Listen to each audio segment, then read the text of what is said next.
Finn McCool. How you doing? I'm doing great. How about yourself?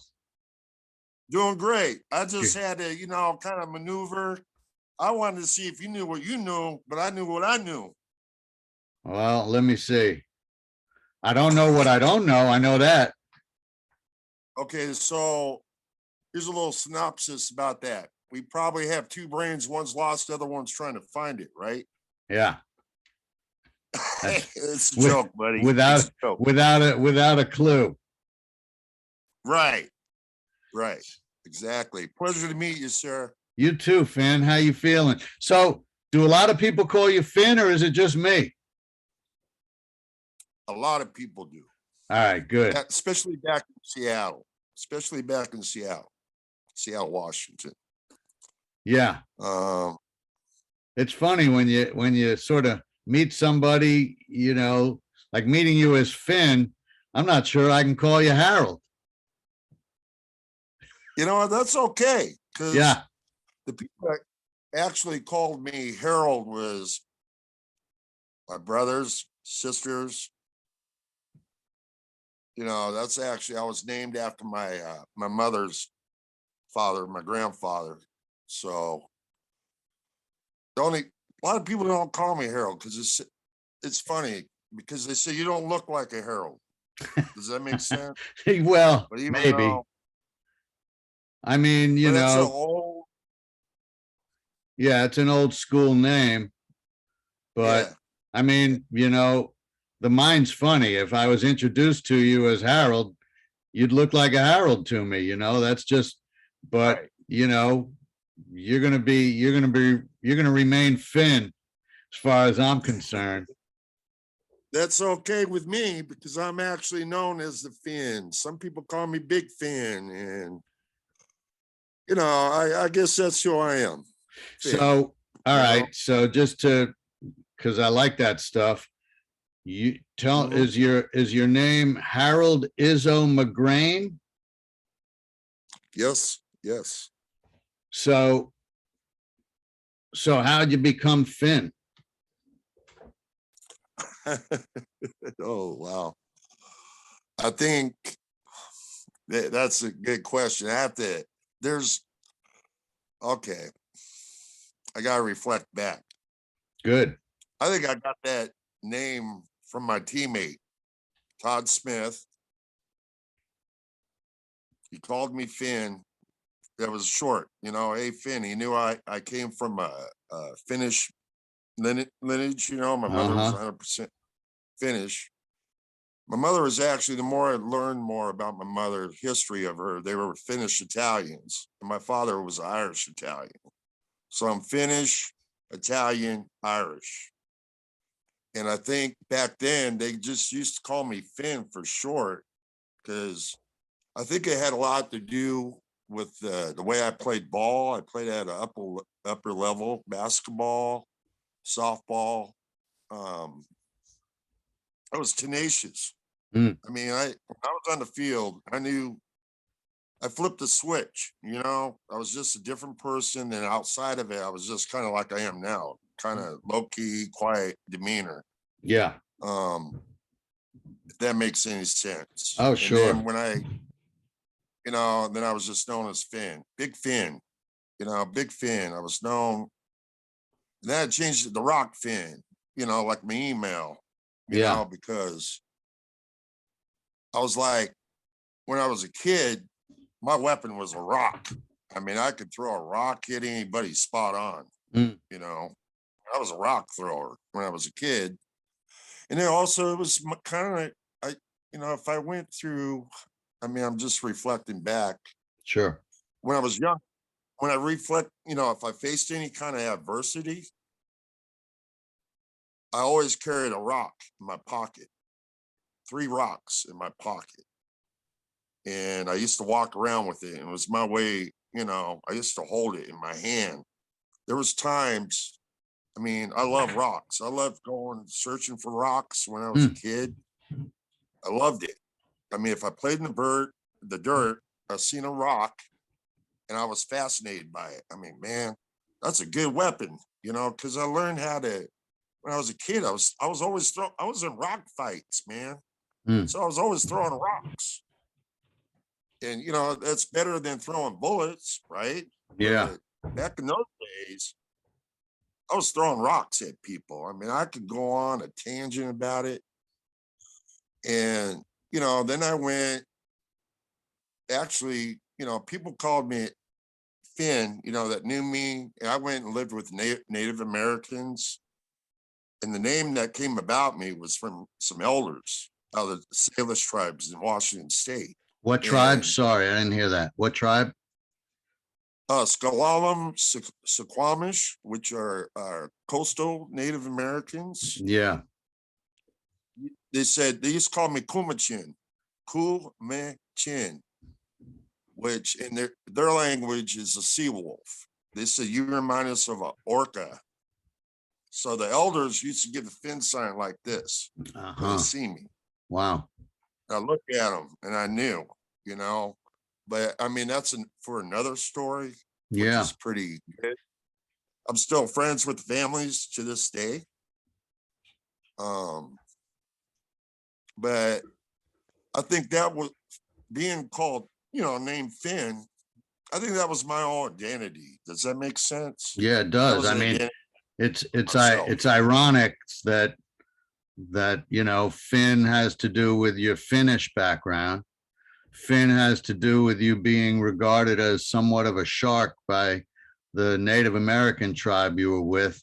And to me, my immediate response was Irish related, like Finn. I used to hang out at a bar called Finn McCool's. Right. So, oh yeah, man. So, you know, you are the big Finn. I did too. I used to hang out at a place called Finn McCool's too, in the U District in Seattle. Really? That's weird. And I just go, I've hung out in Irish bars. I mean, because my last name is McGrain. Yeah. I kept that. That was my father's last name. My first name, Harold, is the Finnish. And where the Italian came in, my wife wanted me to have that name. And because she thought I was a positive influence of a man in her life. And that's how that came about. The Izzo. Yeah. But, you know, it's cool because when she did that, it meant equal. We're an equal. So she wanted it hyphenated. She always considered us in our marriage and our partnership as an equal. And so I kept it that way. I did it the way she wanted it, you know? And I thought it was cool because she was talking way before when we first started dating, before we got married. We've been together 5 years. And I said, you know what, I'll do it your way because my wife and my granddaughter, I have a granddaughter too. They come first in my life. So, good. You know, as it should be. Yeah. Yeah, I'm kind of old school like that. There's no other school. You're probably right. No, not where family's concerned. Sure, I agree with you. I totally agree with you. So how did you come to live with the Squamish tribe or this other tribe as well? How'd that come about? Oh boy. I got emails, I got things, a lot of documentation from that time around. How long ago was that, by the way, Finn? That would be, I got to reflect back. How old were you? Okay, let's see, I'm 56 now, right? So that happened around 2009. 2009. I was married to a gal, ex-wife. She was a technical editor for Microsoft. And I went, you know, I was at the time, you have to understand, I was still healing from a traumatic brain injury at the time. And that's another story. I mean, I got attacked in England. I mean, but anyways, I got to stay focused here. But well, I mean, we're going to get to a lot of it. So, you know, it's a free flow. I mean, I'm certainly interested in, I mean, I would assume that brain injury comprised a major aspect of your development. Yes. Yes. Yeah, you're correct on that. Yes. Yes, it So, is. Yes. I mean, and I know a little about it, but and we can go back to the Native American connection, but this seems like, you know, one of the most significant things that's happened to you in your life, and your road back, I'm sure, was also a significant episode in your life. So, Yeah. and it's also something that I'm assuming can help other people who may be dealing with what you dealt with, and maybe feeling that the return from that is not possible. So why don't we talk about that story a little bit? Because I just know it was a major episode in your life. You want to talk about how it started in England? Yeah, what the You want to go to hell? the start point? I guess. Okay. I guess that's a good starting point. Yeah. So I met a gal on social media, and at the time, I was an environmental specialist technician at the time. I mean, I was certified, you know, I had high certifications. There was needs around the world for what I specialized in at the time. Still are, I would imagine. Yeah. And so I went, so I'm going to England, man. I think at the time, I just, you know, I love to travel. And I figure, you know, I'm going to get all the traveling out of the way in my life before I kind of settle down. So it was an opportunity, it presented an opportunity for me.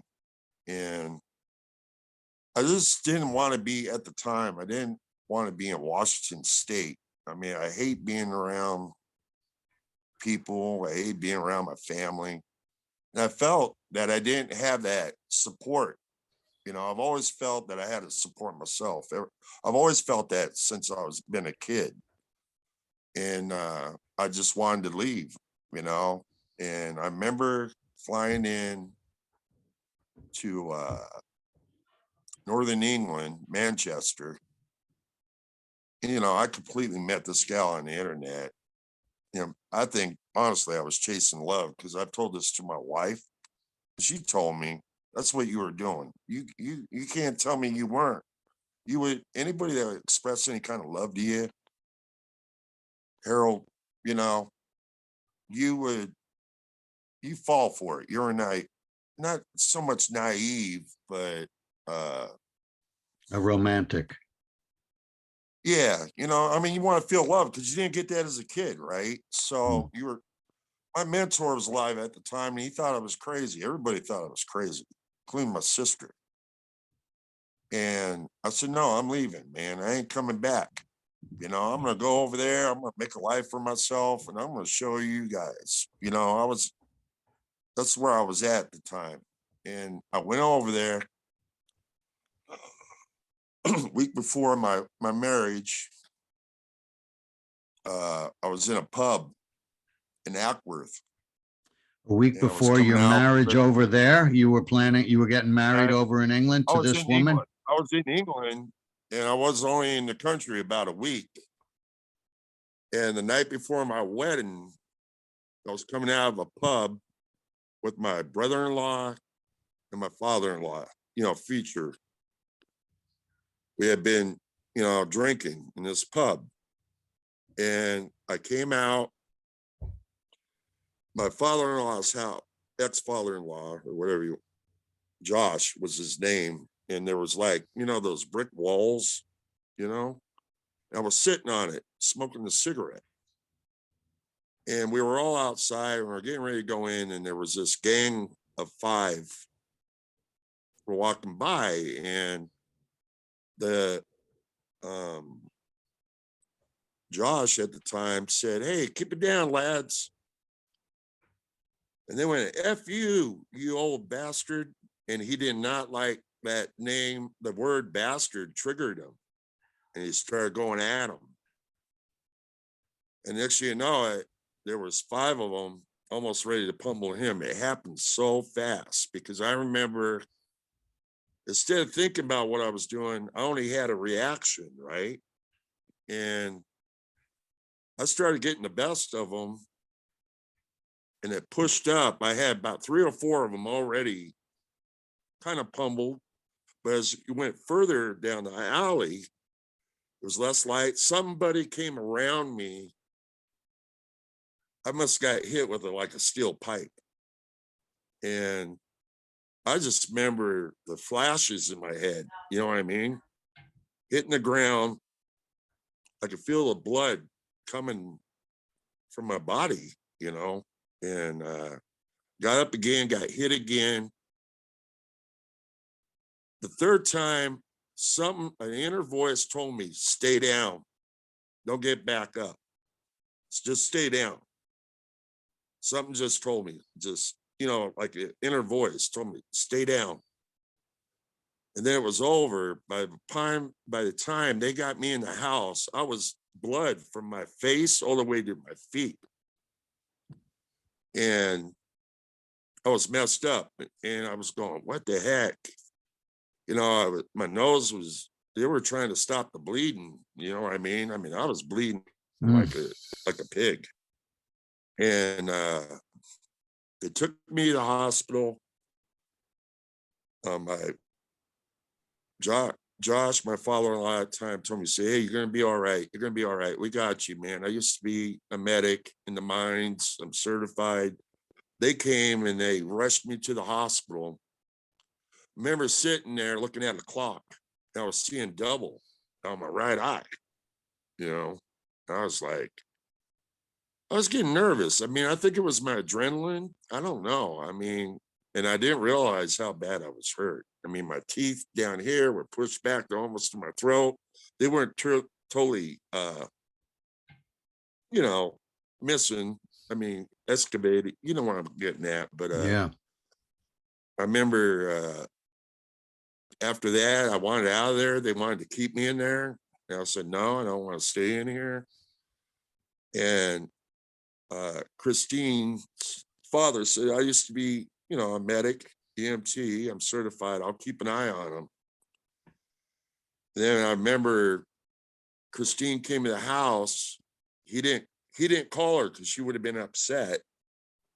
And she see me like that. And you can see the look on her face like, oh my God, what happened to him? She started, you can see the tears coming out of her eyes. What happened? And then they explained, and she wanted to call, you need to heal up, man. You need, because for them to release me, the deal was that to bring me back because they wanted to do tests on me. But I didn't trust anybody at that time, like doctors or anything. I was scared, man. I'll admit it. I had a little fear in me because I was unsure, you know what I mean, in my surroundings. But I just remember she came there. I said, no, I'm going to say my vows. I went there, we're going to do this, man. And she goes, why? I said, this is my way of telling those guys that did this to me, they're not going to beat me. They're not going to stop me from living. And that fire in my heart came out. Does that make sense? Of course. So I went, to the courthouse. My nose was bleeding. I was banged up. I was really banged up. And when I'm saying my vows, my nose is bleeding. She's holding my nose. I got, and the gal that was doing the ceremony, she had to stop it. She goes, man, come on, this guy needs to go to the doctor. I don't even know why he's in here, And so I agreed what they want to say. Hey, man, we can redo this another date. That date was September 4th, 1999, when that happened. The attack was September 3rd, 1999, when it happened. Stuff like this You don't forget. Hmm. So I went and I went back to the hospital. I had to go through doctor's appointments. I had fractures, multiple fractures in my face. I had no realization. I had no realization that I had TBI injury. And I had no idea that I was hurt that bad. And so I went to a consultant, a doctor, like a surgeon, that does cosmetic, Facial deals with, reconstruction. facial reconstruction. And well, guess what? I went in there. I was kind of nervous. He says, "Hi, how you doing, sir? My name's Dr. Pickett."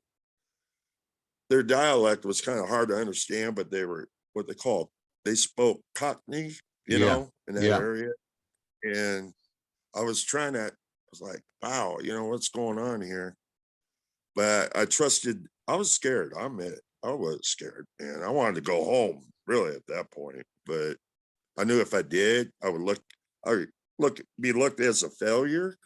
So I just kind of rode it, rode the wave. And there was a gal that reassured me. She goes, "Do you know who he is? That guy, that gentleman's famous." And I go, "What do you mean famous?" Excuse me. And he said, "You remember Princess Diana's bodyguard?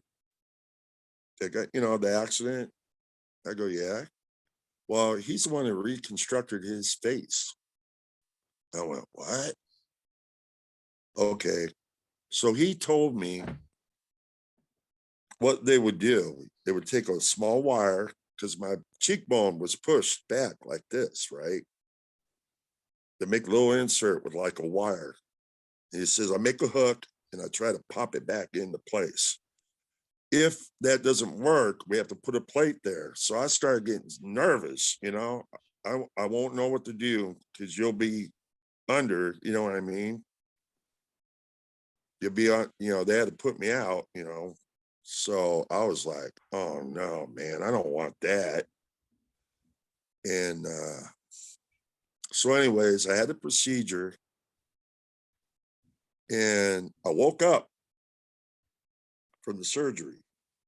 There's these two nurses looking at me, smiling, and they're going, "Look, he has Scooby-Doo shorts on."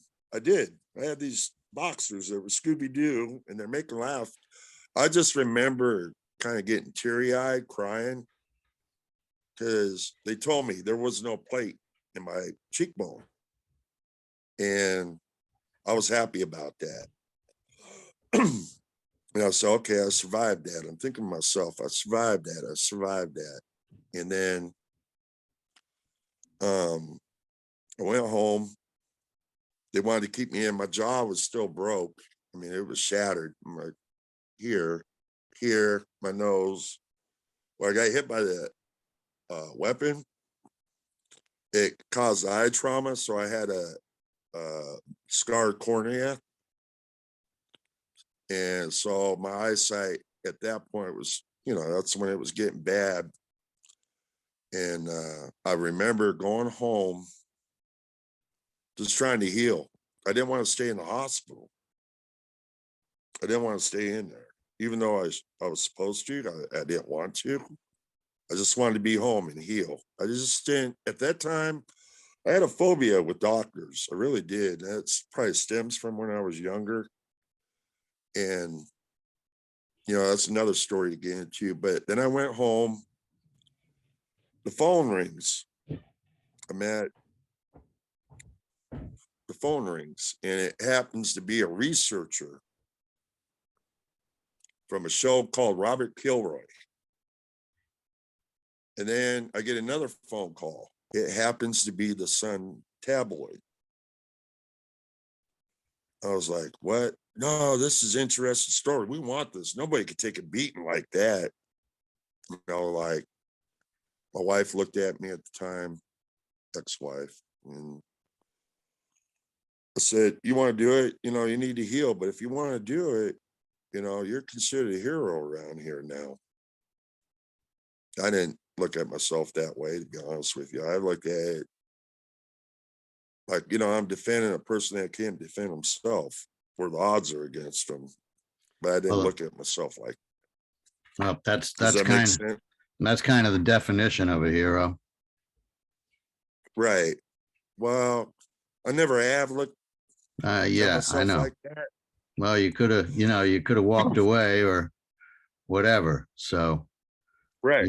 we're So seeing examples of heroism today across the world in Europe.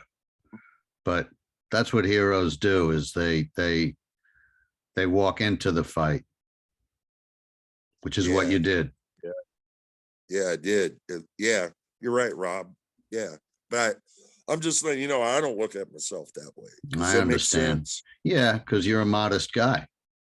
If you saw Yeah. somebody else, Absolutely. if you were looking at you from the outside, you were somebody else, you'd see it differently. Yes. Yes. Yeah. Yeah. You're right. So I did the interview with them. They wanted to bring TV cameras, put it all over the news, but for some reason they wanted to keep it hush hush. And I think it was because I was American and I had an Irish last name. And that's what I think. But I did they told me they took copyrighted photographs of it. For some reason, those got lost in the mix, but I got bits and pieces here, but I'll try to stay focused here and give you the story. They came in to my home and they were going, they were apologetic. Us Brits aren't like that, And I said, I know that. This is a kind of a separate incident. I don't judge everyone as a whole because of some idiot, or some thugs. I'm able to separate that. I just don't do that. That's not my way of thinking. So, anyways, they were going, oh my God, nobody could take a beating like this, man. I've seen footballers, man. One thing, you're not they called me the plucky American. I was like, plucky? What are you trying to say? I'm a chicken? I didn't know, man. And no, they're going, and it turned out it means brave, Yeah. courageous. Yeah. So I didn't know, but I started laughing, and they go, "Did you ever box?" Because man, nobody could take a beating like that. And I said, "Well, I played around with it when I was younger." And the one guy, gentleman, goes, "We thought so. We thought so because nobody can take that and walk out of a hospital and wanting to say their wedding vows." And my point was, guess what? You got a shot on me, but you are my message to those guys that did it was, you are not going to stop me from living. You're not going to intimidate me. You're not going to mess with my family. Listen, I'm still here. You can hit me all you want. Guess what? I'm still here. You're not going to stop me. That was, I think, the heart coming out of me, the will, the strong will. I mean, I was really angry, but I didn't know at the time. I was just kind of my brain. I had a hard time connecting things, at the time, and I didn't realize how badly I was hurt. Mm. I think that was one thing. Yeah. So I remember one time I was sent to the store to grab 3 things. Now, before that, I can remember it. And then when I used to go, I was told to go to the store to get 3 things. Guess what? I couldn't even pick up one thing. I grabbed the totally opposite of things. I mean, so that would kind of describe what's going on through my head at the time. It was very, I don't know how to put it in words, but excuse me. Anyways, it was intense, man. But I was getting phone calls from back home. They knew I got hurt. What really bothered me is that it kept it hush hush. And I think it had a lot to do because I was not only American, but I had an Irish last name. And I think there's a history with the English and the Irish over there where they don't like each other. And I think, you know, if people look at my passport, you know, especially they're kind of Homeland Security there. Oh, you're Irish, eh? That caught their eye. They looked at my last name. They were English, but you had a feeling like, you know what? We really don't want you here. You know what I mean? Yeah. I felt that when I was there. And I remember there was an officer at the time, you know, they don't carry guns. They carry those billy clubs. And I remember there was one guy, he says, listen, if you still stay here, listen, we're going to put you somewhere where nobody can find you. I go, really?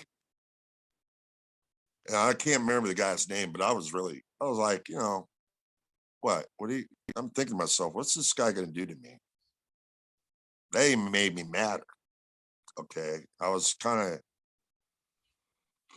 was another time, police came again. I ran it. There was a field, right? And I hid in it. They couldn't find me. Then I came back because this one officer, I can't remember his name. He swore up and down, hey, arrest this guy. I came back. I was under assumption. I said, don't run, you know, because if you run, it's showing guilt, right? If you don't run, you know, you can give them your version of the story. But I think regardless, they're going to take you anyways. This is what's so cool. This is what's great. So I'm with these two officers. I'm not handcuffed. They were instructed by that officer to arrest me. They didn't arrest me. They went like this. You seem like a good bloke, like a good person. You know, we're not going to arrest you. We're just going to drop you off somewhere and you can just chill out.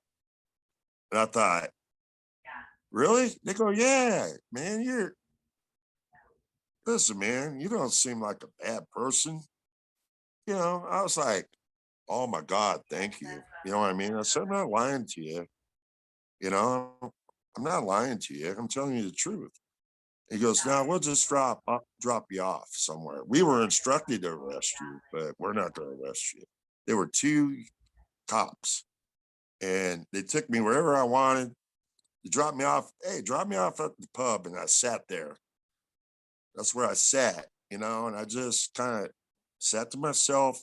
And I noticed, you know, pubs are kind of a form of socialization over there. That's where they socialize. I just sat in there, just kind of kept to myself, you know.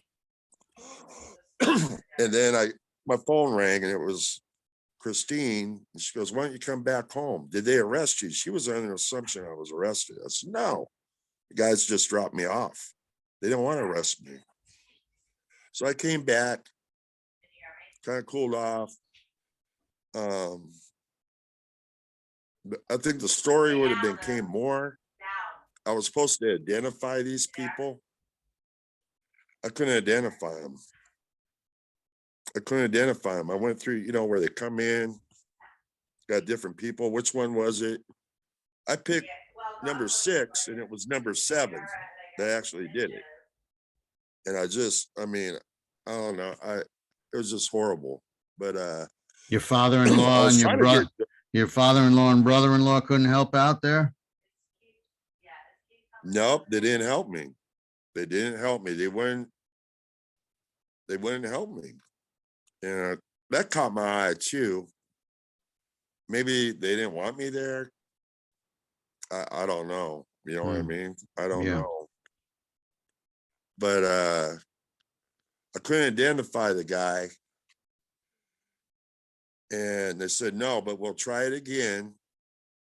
You know, we'll set another date and try it again. because I think the detective wanted to help me. Well, at the same time, when I went home,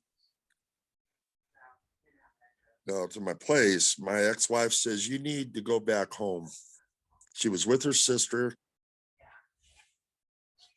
Marlene. I remember her, and she said, listen, you need to go home. You're just not well. The way she put it, you need to go home. And Finn, goes, had you actually gotten married by that time? Yeah, I did. Yeah, I did. Yeah, I did. I said my vows with a broken jaw. I mean, it was, oh my God. Mm. Very, very, it was just, like I said, now, probably said for the third time, my point was, hey man, you're not going to stop me from living. Yeah. You know what I mean? I'm going to go about myself. Yeah. But then I got on a train from Northern England. I had to go to London. And she told me that the embassy would fly me home. And so I got there and they were supposed to pay for my taxi ride from the train station to the embassy there, American Embassy in England. This is a funny story, really. I mean, London, man, that place is a trip. But it was cool, but it was different. But I remember getting off the train, one of those, those European trains, man, those things, they go fast. Yeah, the tube. I mean, oh my God, they fly. But I remember just going there, taxi driver picked me up. I had my bag, a light bag. And so I called the embassy. Hey, I got a hold of them. I had it in my phone, like a cell phone there.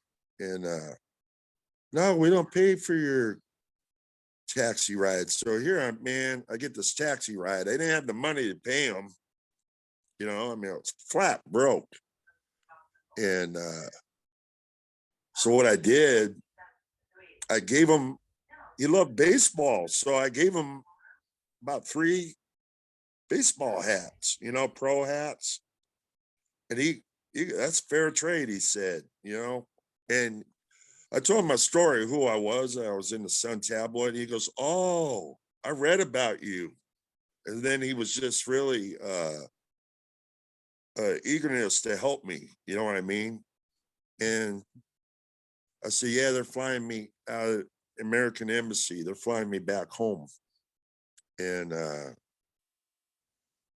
went in the embassy. They let me talk to my wife at the time once. I remember her crying because I don't know, maybe she was in shock or realizing that maybe this is the last time I hear his voice and the last time I'm ever going to see him. And so anyways, they made me, I had lost my I forgot my passport back at home. They made me a new one. Well, on that passport was a one-way out of that country, not to return back. And I just remember getting on the plane, I fell asleep. I was tired, man. I slept through that whole trip. It was a one-way from London, England to Seattle. And I just remember sleeping. And I woke up, I went and stayed with my dad. And the first thing my dad said to me, Harold, how did you allow this to happen to you? I go, what do you mean, Pops?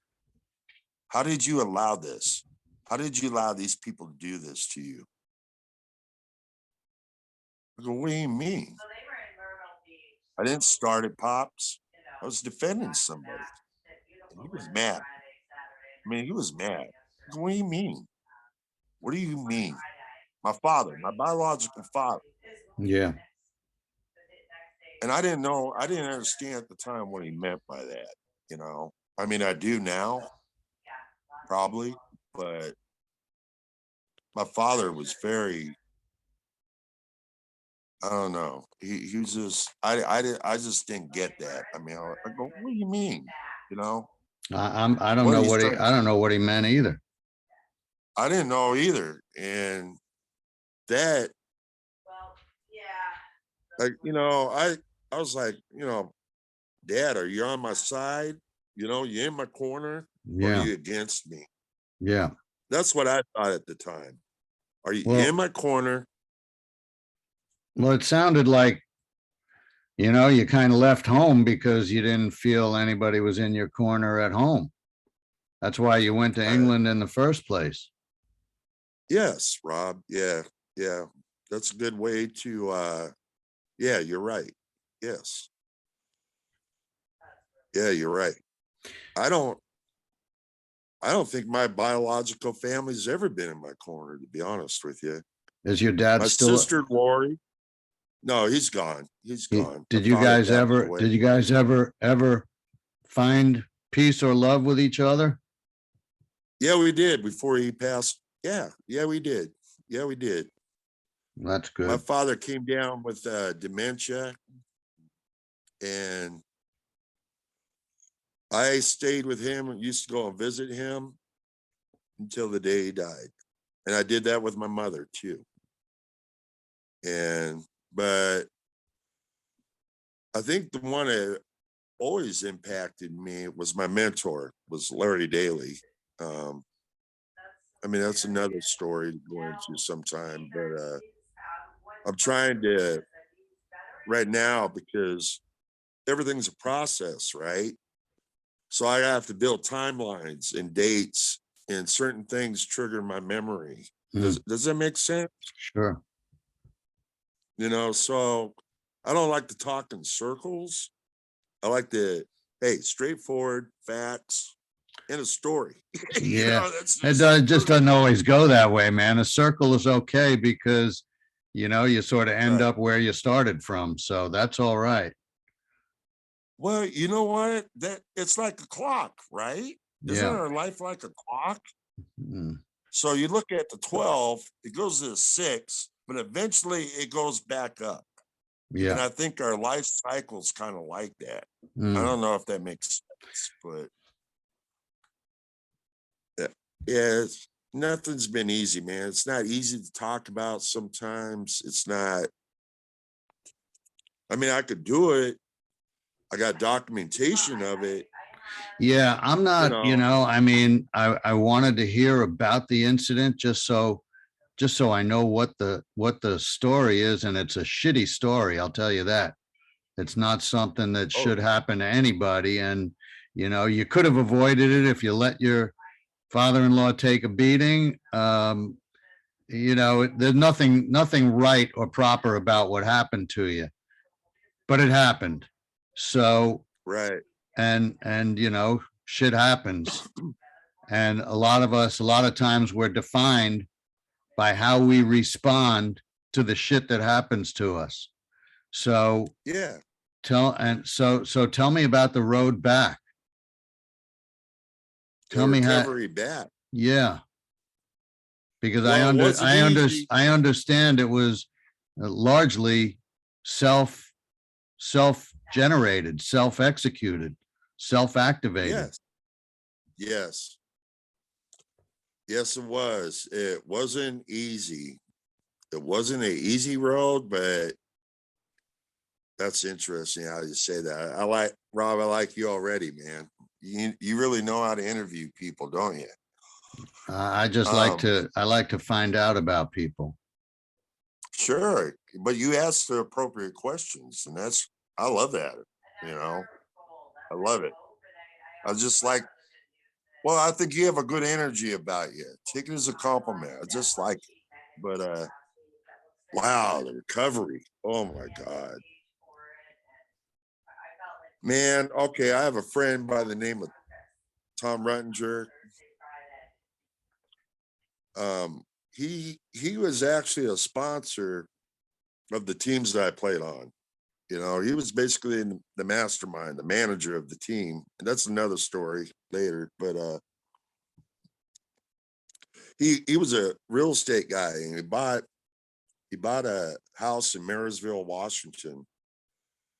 He realized how banged up I was, and he said this guy was him and his wife Sheila Meyer at the time.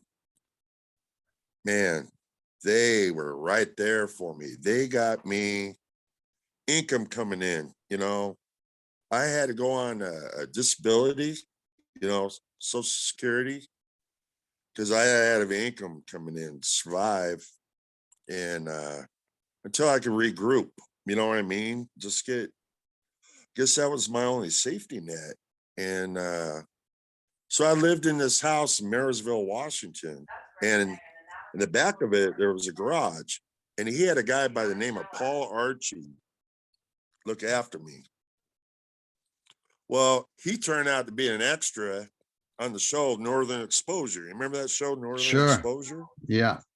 He was an extra on that. Him, his two sons. Oh man, this guy was great. I mean, he was a great guy, nice guy, really big, kind-hearted dude, man. Very. And he checked on me every day. And he was a realtor. So his real estate office was up the street from me. At the time, I could walk maybe to the curb of the street. I would get lost. I wouldn't know how to get back. I mean, I didn't realize how bad I was hurt. Mm. And that was horrible. But it is documented because I went to the University of Washington and I had one of the best specialists with TBI injuries. Her name was Kathleen Bell. She was world renowned. And so they would get me to my appointments, come to pick me up, get me to my appointments. And the guy, I had, people that were supporting me, they're getting behind me. You know what I mean? Because I think I didn't realize, like I said, I didn't realize how hurt I was, but I think they did. You know what I mean? And I think they came out of the woodwork because they loved me. You know what I mean? They knew I was a good person, but I also think they knew that I was hurt really bad. Does that make sense? Of course. Because I just them constantly checking on me. And I called a guy that I had a counselor when I was in my mid-20s, his name by the name of Ned Farmer. I called him, explained to him what happened to me the best I can. He came all the way from Seattle to Marysville, which he didn't have to because they're supposed to, stick to their own area. He came all the way up and took me to the hospital to get me the help, the proper treatment and stuff, what I needed. And you want to know what's cool, Rob? I told him what we're doing, what's going on. He's all in. He goes, I got text from him. He says, I'm so happy to know you. Happy that met you and known you because you're a man of integrity. Now, those are strong words. Yeah. So I was I love this guy. I mean, he was a great guy and he got me the help that I needed. It probably took me a year and a half. They wanted me to go here. They wanted me to go there. I didn't trust doctors, I never have, just because it's probably stems from when I was a kid, just being misdiagnosed, labeled. I'm a firm believer. Hey, man, somebody labels you, it doesn't necessarily mean you have to live with it. Yeah. I think, I don't like being labeled. You do not define me by a label. What kind of labels were you given? Oh, mental retarded, schizophrenia, And this is growing up. This before your injury, right? Yeah. Yeah, yeah. Oh, yeah, yeah. Let's see. Who else knows? Narcissistic. Uh, who knows, man? I tell those people, guess what, man? You got my body, but you don't got my mind. I learned at a young age from Larry, mentor. It's a totally new story, another story. I got the books. I explained to you. I'll show it to you, and then you can be able to piece it all together, right? I hated it, man. They labeled me because there was one person that says, "Listen, I'm going to label you so bad, you know, because we can make your life rough for you." And that pissed me off. I said, "Go ahead." I mean, I've been, oh God, Rob, you have no idea. I'm lucky to be alive, to be honest with you. That sure sounds like the truth. I'm not bitter about it. I'm just, my body hurts from it, you know, from my head to my toes. You know what I mean? Still. Yeah. Oh Mm, yeah. But I mm, try to heal it. You know what I mean? I try to heal it. yeah. Trust is a big thing with me, man, Yeah. because there's people, and I'm not saying that you got to watch what you disclose to people because they'll turn it back on you like a weapon. I Mm, know that. And I don't try to put myself in those situations. yeah. You know, I know who loves me. Put it this way, here's the way to put it. I know who's in my circle Yeah. and who's outside of it. Yeah. Does that make sense? I mean, you And have I to. think, I mean, I do too. yeah, yeah. I mean, it's a protective mechanism, right? So I've learned that I got my wife, my granddaughter, I got tons of friends in Seattle. I mean, I can name them on top of my hand. I know who they are, Yeah. you know. I know who's going to blow me. They don't care about me. They just care about what kind of car I drive, what kind of house I live in, Mm, how much money I have. yeah. I can smell those people out. Yeah. I just want people just accept me for me, Well, I can tell love you me what, for me. Greg Stern is way in your corner. He loves you and Oh, believes he's in you. that And so I'm right there good with man. him. Yeah. I appreciate that. Sure, man. I appreciate that. And vice versa. Yeah, I Vice feel it. versa. I feel it. Vice versa, man. If I could do anything for you, I'll do it. You know what I mean? There's some people I can develop a trust with them the first time I meet them. I know I'm Yeah. gonna have some kind of relationship with them. Yeah. And I and then there's some people I know to back off from, stay Yeah. away from, you know. So I know who's in my corner and who's outside of it. Yeah.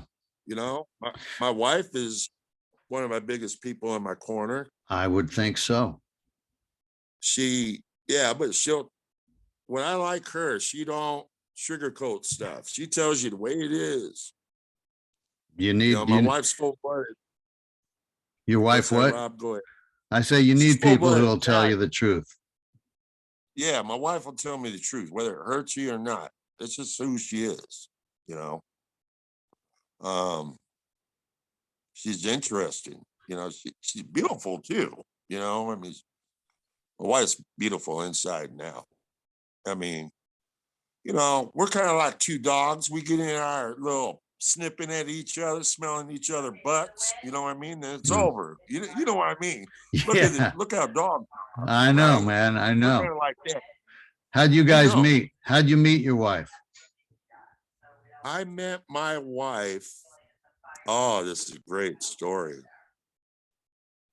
So when I came to Pennsylvania, I traveled here alone, just with a bag on my shoulder, right? Because I was setting things up. I know when you travel, you got to travel light until you can make your base. And oh God. So, anyways, my head's going all around. Forgive me because I Hey, get man, scrambled. relax. Okay, I'll relax. Actually, I'm gonna relax. I'm gonna relax because I gotta go to the bathroom. Is that Go, possible? I can do go that. ahead, man. Go ahead. Nature's I'll, calling. Nature's calling, brother, and I got to answer. I'll be here. I'll be here when you get All back. right. All right. Just wait here. I'll be right back. I promise you.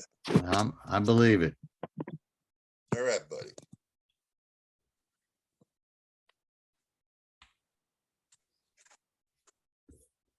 Rob, you there? Yeah, man.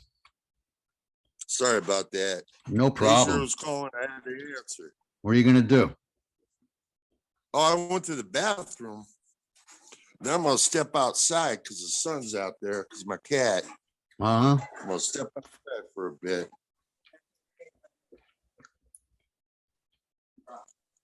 My wife's going to run the food processor. She's making some food. Cinnamon rolls. What's your wife's She name? makes Amy. Wow, that's my wife's name. Yeah, I know. And your Yeah. wife's Italian too. That's right. Yeah, my wife's full-blooded. She goes, there ain't nothing wrong with that. I agree. Yeah, she's my wife she amazes me. The stuff that she does. I mean, she can do it. Oh man, I'm trying to look. All right. I'm going outside. Hang on, Rob. I got kind of. Yeah, I've seen that. Okay. I got my air out in my garage because it's been. I gotta put a cigarette in my mouth. I had to walk outside. Sorry. No problem, man. I'm trying to quit, but anyways, there we go. So I'm sitting on my beautiful porch here. Yeah. My beautiful brick. Yeah, man. I love sitting on the porch. My wife and I sit on the porch in the nice weather. We're there every day. It's either coffee in the morning or wine at night. You like the vino? Well, my wife loves the vino. I'm there to share it with her. But she says in vino veritas. In vino, Right. I think there is truth. Yeah, capiche. Yeah. I understand. Yep. I could speak piccolo Italia. No, me no, but A little bit of Italian. But she wants to go. Amy, my Amy lived in Italy for a while when she was in college, and went there with with her mother, and she we're gonna go. I don't know when, but we're going. You know what? Maybe we'll go together because my wife wants to go to Italy. Her family comes from Campania, which is outside of Milan. And I had an opportunity to go to Italy one time. And at the time, I didn't want to travel outside the United States. But I have a friend in Italy, in Campania. His name's Francisco. And we stay in touch. And oh no, somebody's here. Hang on. In my driveway. They used my driveway to turn around. I didn't know if who they were. That's okay. See, I see everything. Yeah. But I would always want to go to Italy. My wife wants to go there, and I'm gonna take her there one day. I'm gonna take her where the Israels came from. And I don't know, maybe we'll all four go together one day. Maybe. Who knows, right? Man? Who knows? Hey, man, I'm always for a road trip. Same. So does she. My wife loves to travel. Yeah, mine too. How'd you meet her? You were telling me that. You came to Pennsylvania. Okay. I came to Pennsylvania. And now you just moved to Pennsylvania from Seattle just because it's like, did you just stick a pin in a map and say, I'm going there? Why Pennsylvania? I always wanted to come here. One, because I'm a diehard Steelers fan. I was in Pittsburgh on a business trip back in 2006, and I fell in love with I fell in love with it. And I said, I always want to retire here. If I ever have, retire, or an opportunity to live in Pennsylvania, that's where I'm going because I Huh. feel like I have the same mentality as them. Does that make sense? Yeah, man. If you Listen, identify with a place, you identify with a place. yeah, that's what it was. So when I met my wife, I was on a I was dating a gal at the time from Brooklyn, New York. That's where I was born. Irish. She was from not Bay Ridge. She was from Park Slope. And I think you're familiarized with that. Well, I was born in Bed-Stuy. I know where that is. That was back in the days, wasn't that kind of Irish Italian community? Yeah, Irish, Italian, Jewish. It was all the same. Everybody lived together. I know there's another who I know that's from Bed-Stuy. Actually, yeah, Savannah, my friend Savannah. She's from Bed-Stuy. Well, she lived there, but she actually was born in Palermo, Italy. Hmm. She's Sicilian. And Yeah. But anyways, get back to how I met Amy. Wow, what a good. So anyways, it's funny. There was a app called a platform called Plenty of Fish. And what I wanted to do, I wanted to just not find, I wasn't looking for a relationship. I was just looking for a companion. I think God put us on that earth for that, find a companion. And I think it's because I was alone at the time. My mentor had passed away. I became very depressed and I just wanted to find a companion. I remember my neighbor upstairs came down, Brenda, and she told me, you might feel low now, but I have a feeling good things are going to come around the corner for you, man, soon. You deserve that. She had like a vibrant energy about her, very positive.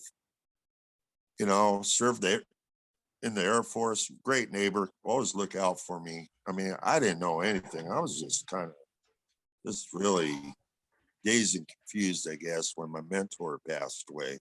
Mhm. And that's another story to get into later. But I remember getting on there and there was this beautiful Italian girl. So I just started interacting with her. And she goes, well, she was going to school at Penn State at the time. And what was really cool, it was funny, we lost communication for a few weeks, about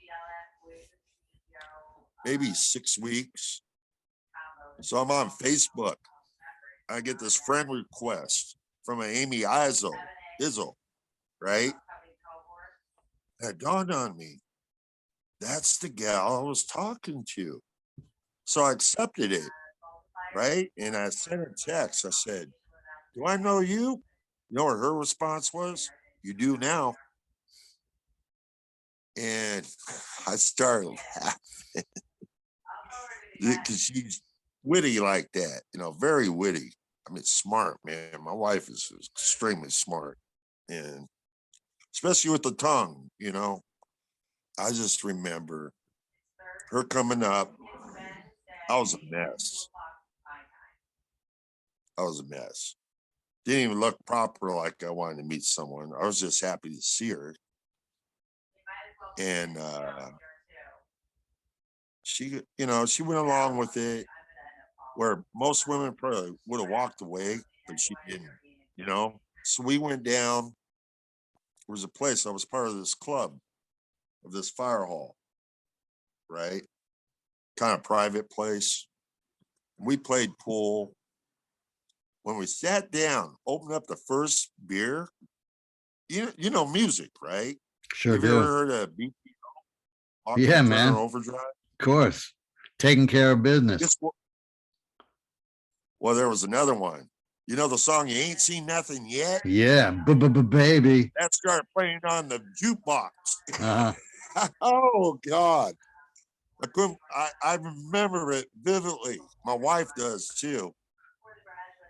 And then she got real with me. We were playing some pool because she loved to play pool. My wife loves challenges. Uh-huh. Anything that challenges. She loves that, you know, she likes competition, you know, even though she wasn't an athlete, god dang, she has the mentality of one, you know, she just likes some, you know, whether it's playing cards, uh, whether it's playing cards, a bet, you know, just a game, board game, whatever it is, man. She loves challenges. Yeah. Something has to be on the table for it. It's just who she is. I mean, Yeah. it's cool.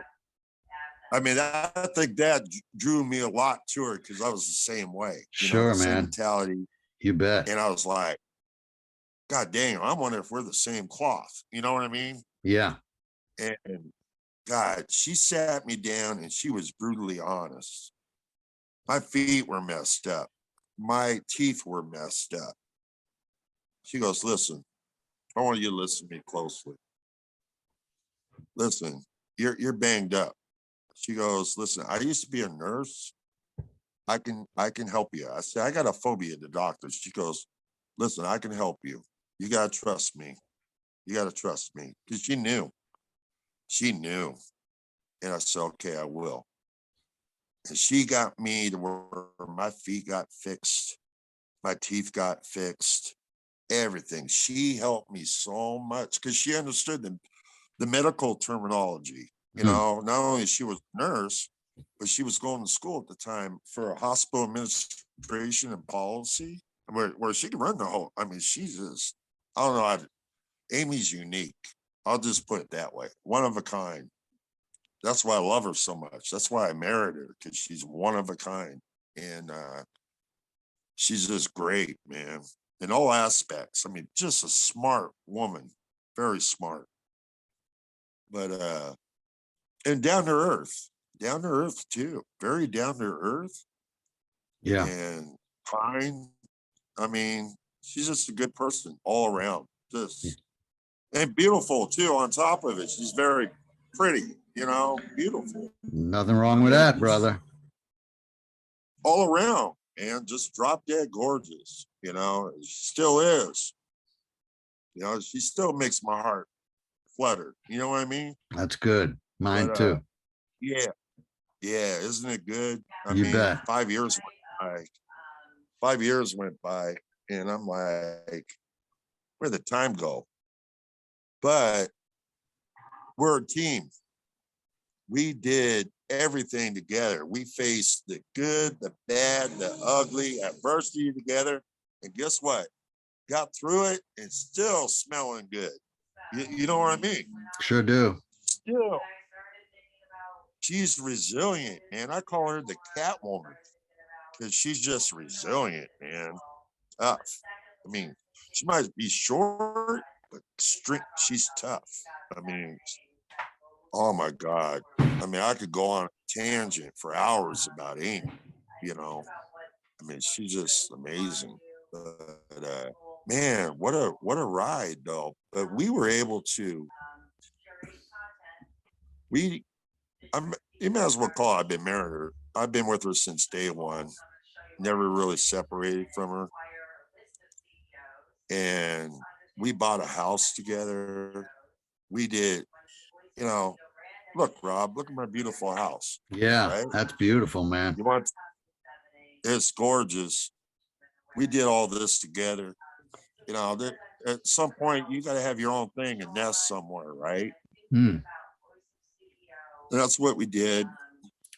And we were fortunate, we were blessed, we're grateful for what we have. But hey, man, That's we put important. the work in. We put the work in, you know. And Amy likes to tell people, he's the brawn, I'm the brain. That's what she tells people, you know. Yeah. So if you were to take a metaphor, I mean, if I was to take it, and I'm gonna say it, it's like Rocky, you know, Rocky Balboa Mhm. and Adrian. Yeah. Does that make sense, or am I Sure, being man. grandiose? Yeah, no, I understand. But the fact is, in all those relationships, even Rocky and Adrian, yeah, he was a, you know, the plotting, former leg breaker, collector, blah, blah, blah, turned boxer. But, he was a lot smarter than people thought. And she was a lot tougher than people thought. And it's the same with you. Your wife knows you're a lot more than just brawn. She knows you're smart, and she's more than just brains because she's tough as nails. So that's all good. Right. It's all right. Yeah. You summed it up in a nutshell, my friend. Yeah. You know what I mean, brother? Sure. That's pretty much. People call me. They say, Harold's, Finn, he's like a Rocky Balboa, So I can actually, I'm not being grandiose about it. It's just I can relate my own life to the movies of that, the metaphor of that, of that character. Yeah. You know what I mean? Mm-hmm. And it's just, I don't know if that makes sense, but of course it does. Yeah, man. I mean, look, you came out of some real difficulty. You didn't have an easy time growing up, obviously. You got the shit kicked out of you when you were just trying to go somewhere and find a new enjoyable life. You fought your way, fought like hell to get back out of that, which had to be, incredibly difficult. And now, you're sitting on top of the world compared to a lot of people. You got a woman who loves you and you got a house you're happy to be in. You got an outlook on life. You've emerged from all this crap, not bitter. And, and you're, now you're just trying to share love and help people. Yeah, absolutely. And yeah, I love doing that. There's no price on that. Right? No. It's and free. That is the stuff movies are made of. And I think, as a matter of fact, Greg, I know Greg wants to follow this up with a 3-way call between us that is going to sort of officially be a 3P champion call. You know about the 3Ps? Yeah. Oh, So, he told me early on, you're going to be a 3P champion. He just sort of wanted you and me to get a little better acquainted first, which I was really happy to do. And neither of us has anything, I got no ulterior motives. You have no ulterior motives.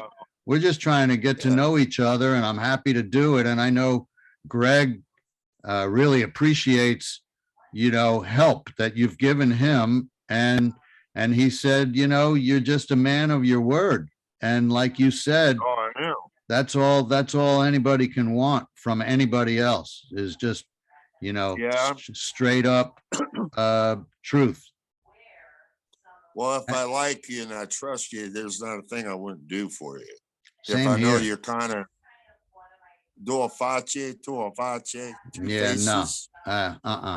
I stay away. I shy away from that. I try to avoid that. Yeah, but no.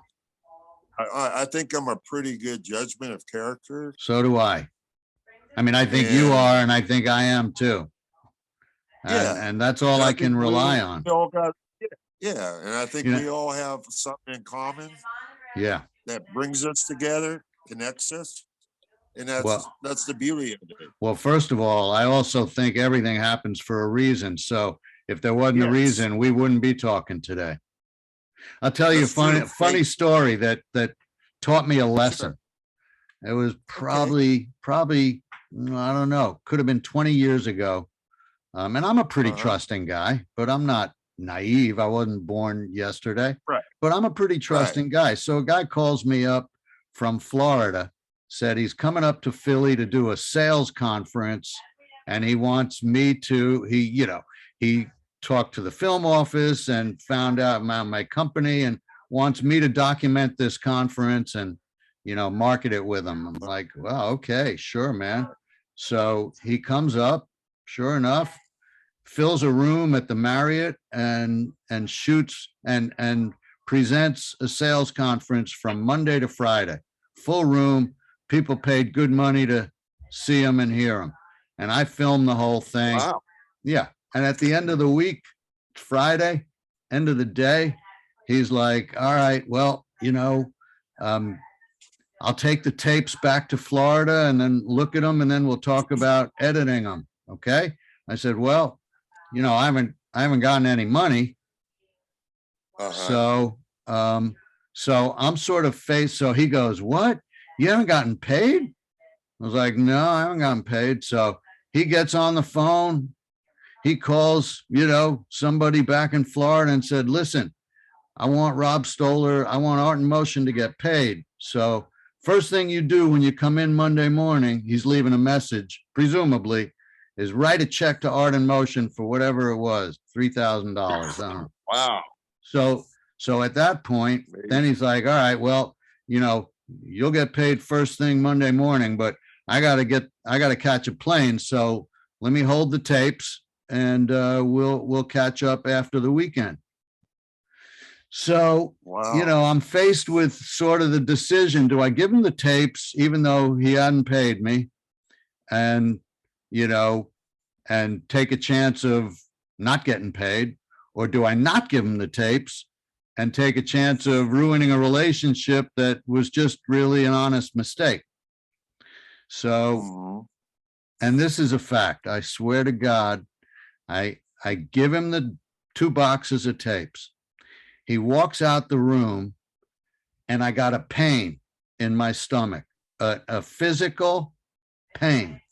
I got like, wow, what the hell was that? And I called my father at the time, right after that. And I said, I think I just got swindled. And it turns out that guy was notorious. He left a trail of, of criminal activities long before I ever met him. And I did get screwed, but the beauty of it, and, it turned out to be a valuable lesson worth the money, was, how people say you can trust your gut? Right. I never really understood that. I never understood that. My gut told me you just got fucked. And it was a physical thing. I'm telling you, I got like a ow in my gut. And so I knew from that point on, if I feel something down there, it ain't right. And that was my lesson. When people say trust your gut, that's not just a phrase, man. Your instincts are going to tell you something is wrong. And so, it was worth it. It was worth it for me to learn that I can trust my gut. If my gut says it ain't right, it ain't right. I don't care what you tell me. So anyway, that was just a matter of, when you get to know somebody or thinking people, a good judge of character. Well, I am a good judge of character and I made a mistake. Right. But I knew I made it as soon as it happened because my gut told me. You learn from your life experience too. True. Yep. Yeah. Yeah, that's amazing. There's a book a guy wrote, and I don't read a whole lot of like business books, but this guy's name is Malcolm Gladwell, and he wrote a book that I kind of liked earlier called The Tipping Point, which just talks about how ideas go from like 1 person to 2 people to 10 people to 1 million people. But this book was called Blink. And the idea behind Blink was that you can sit with somebody for 15 minutes, half hour, or have a conversation, and you can know them as well as if you read their whole background, resume, curriculum vitae, anything. You can know somebody from a short conversation. He called it thin slicing the conversation. And I believe that. Thin slicing. Yeah. It's just like, thin. Thin. Thin or thin? Well, it could be thin slicing. Okay. But I believe that. I think you can talk with somebody heart to heart for a short period of time and know them. Yes. So, Yeah, you know, I can within 30 seconds. that's thin fin slicing. I call it thin Yeah. slicing, like a piece of cheese I'm gonna feed the rat, Yeah. I'm joking. I'm Yeah, joking. man. Yeah, But I learned a lot from I didn't mean to cut you off. I learned a no, lot no. from my mentor. So he taught me a lot of things. I have those books. I think when we spoke yesterday on the phone, it's about time to open that box. And I'm gonna do it with you, Rob. I think so that way you can get a feel for it. Okay. Sure. You get to know me a little bit better. Yeah. I just don't do that with anybody. Okay. Yeah. Well, I already know you a lot better than I did yesterday, and I'm happy to. What do you know? What do you know? What do you know, Rob? I know you're loyal. I know you're loyal. I know you're Yes. loving. I know you're Yes. tough. I know you're Oh, I don't determined. know about anymore. I'm kind of soft, man. I'm 56, I'm kind of going spreading around like cottage cheese, Yeah. Well, pity the fool who tries to do something to your family. That cheese is going to turn to steel. So you don't have to walk around being a tough guy to be tough. It's just standing for principle. It's just standing for principle. So yes. yeah, Right. I mean, so that's man. That's what I've learned. You got principle. You're spot on. Yeah, I had people say that was like a piece of steel, like a piece of iron. When I've been in fights when I was younger, they said, man, the more you hit him, the more he comes after you. Yeah. And they said guys like that are dangerous because they'll fight until they're dead. Yeah. And I guess I was one of those guys, but it's something I'm not proud of. Does that make sense? Well, Because I didn't really like to fight, to be honest. I mean, you may not be proud of the fact that you got in fights, but I know inside you're proud of being the kind of guy that doesn't start it, but is going to see it to the end. Yeah, I will fight you until I mean, that's just a principle. But I didn't hear you say you went out looking for fights. No, I don't. No, I don't. For some reason, somebody always found me. I don't know. Yeah. Somebody found me. Maybe the reputation, I think it had a lot to do with it. I got a friend by the name of Jim Sally, guy I went to school with from junior high to high school. We're friends to this day. And he was telling me, I was on a phone conversation with him. He says, Harold, you were tagged. I got texts from him. I go, why did everybody want to fight me in school? You were tagged as the toughest. So everybody wanted to challenge you. And I was looking at people like, are you crazy? Yeah. I've seen that guy get hit and he kept coming after you. Those are the type of guys that you don't want to fight. Yeah. And I learned that he was a black belt. And in judo. And he still said, I would not want to tangle with you.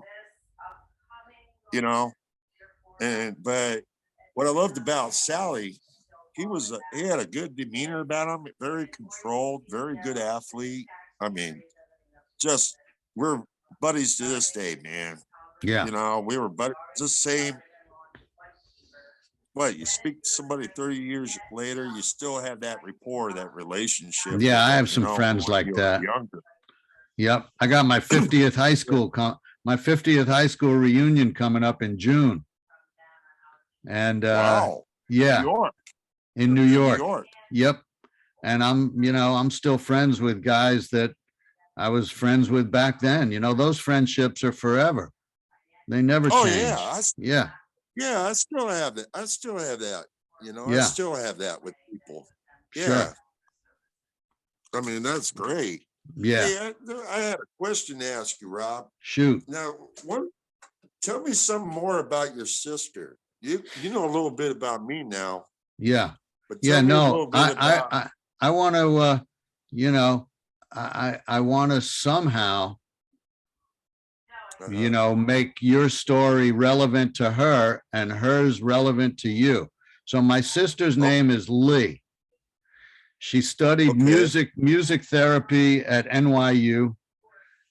She'd worked at a place called Letchworth Village for a while in I think it was in Rockland County, New York. Then she got a job at, oh, what's the name of the place? Well, I can find out the name. I forget. Parkway Terrace, that's fine. something like that. But anyway, she's been there for about 20 years. And they are, for the most part, a treatment center for people with traumatic brain injury. So that's her job. Wow. She works with people. She works with brain injured people on a daily basis. And at this point, I can't tell you exactly what the full scope of her job is, but I know it's broader than it used to be. But technically, she's a music therapist. So, you know, she sent out I love music. Yeah, well, most people do, and it's a therapeutic art form. And you know, songs, you remember, you know, Bachman Turner Overdrive from when you met Amy, and music has a way of triggering memories and bringing back times in our lives. And you know, you relate. Yeah, so but she had sent out, I mean, I think it was like my favorite video ever. I don't know that, I don't think I have it, but it was kind of when the quarantine was at its peak, near the beginning, when, you know, thousands of people were dying every day. And she was a frontline worker. And so she sent out a video of her in full PPE gear with the face mask and the head covering and the gown and gloves and everything, playing her guitar. Well, she was playing her guitar in the rubber gloves and the whole makeup about always on the sunny side. She was singing the sunny side of life in full gear with gloves and a mask on. I mean, to me, it was just incredible to me. And she's a really, really good-hearted girl. And she's had her trouble. Yeah, her ex-husband, they were separated at the time. He blew his brains out while they were separated. So she went through that, and her two kids, my niece and nephew, went through that when they were like 12 and 10. So they've had a little struggle going through it, but I'm happy to say that my niece is doing well. She's been through a lot of therapy, but she's doing well. She's happy. She met somebody she really likes. She's got a great job. She just got a job working where Lee works. So my niece is now a counselor there, and Lee's a music therapist. And my nephew, married a girl from China, and now they have a little boy. They live in New York. And so, and my sister, you know, she never remarried, hasn't really found anybody to live with, to spend the rest of her life with. I hope she does, because she's a wonderful girl. But by and large, you know, they've all come through it pretty well, and she spends every day helping people who are struggling. That's nice. That's cool, man. Yeah. That's a gift, right? It is. You look at people that are nurses. Like, I have a lot of admiration for nurses. So do I. God bless them. They're angels of mercy. You know, bless them. Yeah, they are. And they're healers. They're natural healers. Yeah. You know, well, they're led by compassion and empathy. Yeah, absolutely. I know that. And I think you have a lot of that also. You have a lot of that too. I know it. I do, for people, that are less fortunate. Yeah, I do. Yeah, I do. I like to help them. You know, I mean, you can't keep it all to yourself. I mean, I like to help people. I mean, I was especially that way in Seattle, and I will help people. You know, I can tell by just looking at them if they need it or if they're using it for something else. I mean, Yeah. I can tell, you Yeah. know, but I've always been one of those people. I would feed somebody, share what I had, Yeah. whether it was money, food. You know, I was always kind of kind-hearted like that. I You know, believe with you. animals, you know, I used to feed animals, you know, kind of look not too much, but people food. Come here, you know, I'll give you a bite. I used to feed, you know, the band Alice in Chains. Yeah. Have you ever heard of them? Sure. Well, I lived in West Seattle. That's where a lot of those guys lived. Mm. So that there's an album where there's a three-legged tripod dog on it. Mm. I used to feed that dog hot dogs on the street every day when I walked through the neighborhood. Yeah. And that was Jerry Cantrell's dog. Mm. But I didn't have, me and him went to war one time with each other because he was kind of cocky and arrogant, you know. And I was at a cake party, you know, a party. And he said something stupid to me. And I remember it this day. He'll probably deny it. Yeah.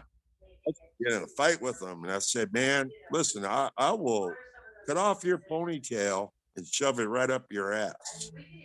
And I was serious. Yeah. And he just kind of looked at me like, you know who I am? I said, I don't give a shit who you, it don't matter at this point. You're treating me like I'm some kind of idiot. And it was a battle of the bands type of gig out in Kent, Washington. I grew up in Kent. Okay. I grew up in Kent, Washington. So it was at a party, you know what I mean? Yeah. And my brother knew this other band by the name of No Avail, and they beat him. And they were just pissed off about it. Yeah. You know what I mean? He was especially. Oh man, I almost went toe to toe with him. He's lucky I didn't, because I would have broken him like a stick. Yeah. I mean, he wasn't as strong as me. He was just, I didn't like that cockiness. I don't like it You know, either. like, hey, I'm better than you. I don't go for that. I don't go for that. No. Now I think now he's a different person, you know, because people change, they transform, you know. Maybe. I get that. But at the time, maybe. I'm not sure about that, but maybe.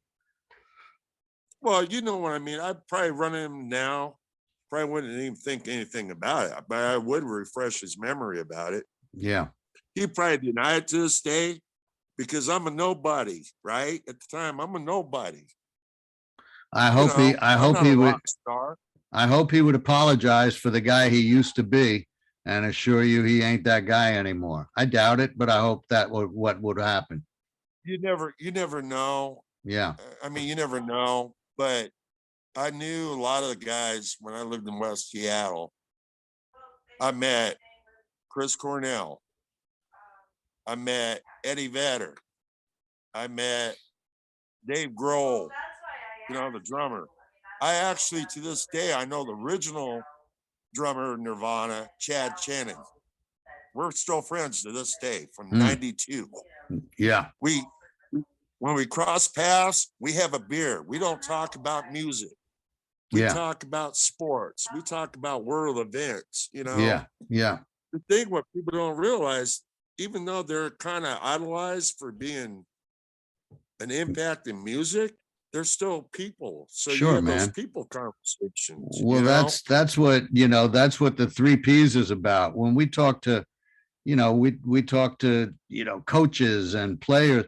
We don't talk about basketball really, unless we're talking about, you know, youth sports and the shitty shape it's in or whatever. But no, it's about life and what we all think is important. You know, that's what I ask people on a lot of those calls. What's important to you? You know, the 3 Ps is about passion, purpose, and principles. So I'm like, so tell me about yours. And that's all people want to hear. They'll talk all day about what's meaningful. Yeah. Well, you know, the way I look at it, if God had to put me through all this crap or whatever shit, Yeah. and if I can survive it and then it can help somebody else, like throw the Yes. rope to them, Yeah. Yeah. Quint. Yeah. I can live with that. Yeah. Well, again, I mean, the Let's be honest. I do believe that everything happens for a reason. I believe it because Yes. if I didn't believe it, then nothing would make sense. So that's why you and I are talking now. That probably is why you've been through this difficult journey. Maybe it is to show other people that we're resilient. We can take punishment and come back and still not be bitter and lead a productive, kind-hearted life anyway. Maybe, You know what? It's funny you say that. I didn't mean to interrupt you. It's funny you say that because that's one thing my wife noticed about me. You are not bitter, Harold. yeah, You know, and I told her, I said, Amy, anger's from the neck up. Anger's from the neck up. And you know, if you look at it, listen, man, I could choose to be bitter, feeling sorry for myself. I learned at a young age, do not play a victim yeah, in life, yeah. no matter what it happens. Or to you. you'll always Don't be use it one. as- No matter what happened to you. And keep going, keep moving, man. Keep your eye on the prize. Keep pushing forward, even if you have to crawl. Yeah, And that's what I've done. That's what I'm living proof of. And I'm not saying that in a narcissistic way. no, It's I the don't real take deal. I It's a don't real take it that story. way. Yeah, I You mean, know, and if I I respect that in people. I did a story in Philly about right, these.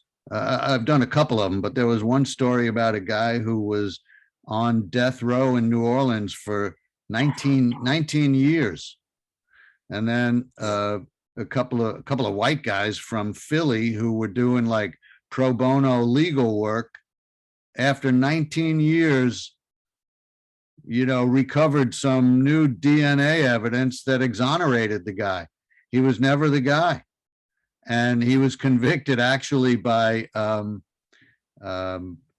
Harry Connick Sr. was the oh DA, and wow, he was the DA in New Orleans at the time. Convicted this guy of murder, and 19 or 20 years later, he was exonerated. And I interviewed him, and he wasn't bitter. He didn't want to live the rest of his life bitter about what happened. He kind of felt lucky that these people helped him and got him out of this, situation, and was determined to use his newfound freedom to do good things. right, He could have spent the yeah, rest of his life just bitter, but didn't want to do it, chose not to be that way. And you have too. yeah. I mean, if I was to take a movie metaphor, take my life related to it, it'd be Rocky 4, the movie Rocky 4. Does that make sense? Well, I'm trying to think of I'm That's a Rocky great movie, 1, man. Rocky 2, Rocky I would say 4. Rocky I mean, 3 all is, of them actually, but which was 4? What was the storyline of when 4? he fought the Russian, when he Oh, I fought the thought that was Russian, 3. Yeah. Yeah. 3 Uh-huh. is when he fought Mr. T, Oh yeah, Clubber yeah. Lang. Yeah, yeah, Clubber Lang. What's your But prediction for the 4, fight? Pain. well, yeah, but the 4, because they thought he was gonna die. They thought this fighter was gonna kill him. Yeah, Dolph You know, because Lundgren. Dolph Lundgren. yeah, and they thought, people, even his wife doubted him, that Yeah. because she was trying to protect him. Yeah. He still did it anyways. He went to Russia and trained by himself, Yeah. and so if I was take that metaphor, that movie, I would relate that to when I first started with my TBI injury. Does that make sense? Yeah. Yeah. And so when you started with us, so Greg told me you were sort of, I don't know about self-cured. I don't know what his word, but you created your own recovery treatment. Yeah, I did. And what does that even mean? How do you do that? I ask questions. I know how to ask the appropriate questions. And then if I can't retain it, I write it down. And then I repeat it in my mind 3 times. Mm. When I repeat things in my mind 3 times, that's how I retain it. Mm. So that's how I retrained my brain. Because I had an injury to my front lobe here. You know, I've been homeless, you know, nowhere to go. I've survived the streets. If I could survive the streets, you know, I didn't have to do it. I think that was my way of healing, you know. And then I mean, I was homeless 3 times in my life, from young kid, mid-adult, later stage adult, and then I bounced back from that, you know. I remember my mentor getting pissed off at me. I didn't raise you like this. All this time and energy I put in you. What are you doing? You better get off these damn streets now. I'm gonna kick the shit out of you. He was serious. Mm. And I got a friend, Angelo Bancaro, Italian family. I've known the brothers, family. Is that Paolo's dad? That's Paulo's uncle. Uncle. That's Paulo Bancaro's uncle. Yeah. And he told me a story about Demetrius DeBose, and he thought the cops were going to kill me because at the time, one officer in Seattle shot a Native American who was a carver there, killed him with 1 shot. And he goes, I'm afraid this is going to happen to you, Finn. And he's scared. Whatever he said to me at the time, it straightened me out. Because I could have went and lived with my sister. I could have went and lived with my brother. I didn't want to. At that time, I didn't want to be around anybody. I just wanted to be secluse. Hmm. And I remember in the winters, I go and I hide. I'd go to Harborview or the University of Washington, sit in their emergency room to heat up. I would sleep in a chair. They just leave me alone. And my wife goes, "You're nuts. That's crazy." I told her that. She's gotten, that's not normal. And I said, no, it was normal to me because I just felt that everybody betrayed me, and I think it hurt me so bad where I felt I had nothing. So what does it matter? You know what I mean? What does it matter? Yeah. And that's where, and I did that I wandered around, man, 9 months. I even slept out in the cold when it was 12 degrees, just with a coat, and slept on a park bench. And that was just my way of coping, man. I was trying to heal myself. I was trying to, I think when I can rise above that, where I'm at today, there was friends of mine saying, nobody can bounce back like that, but I'm one of those guys, if I'm in a lot of pain, I secluse like a turtle. Imagine a turtle, right? They know how to go in their shell.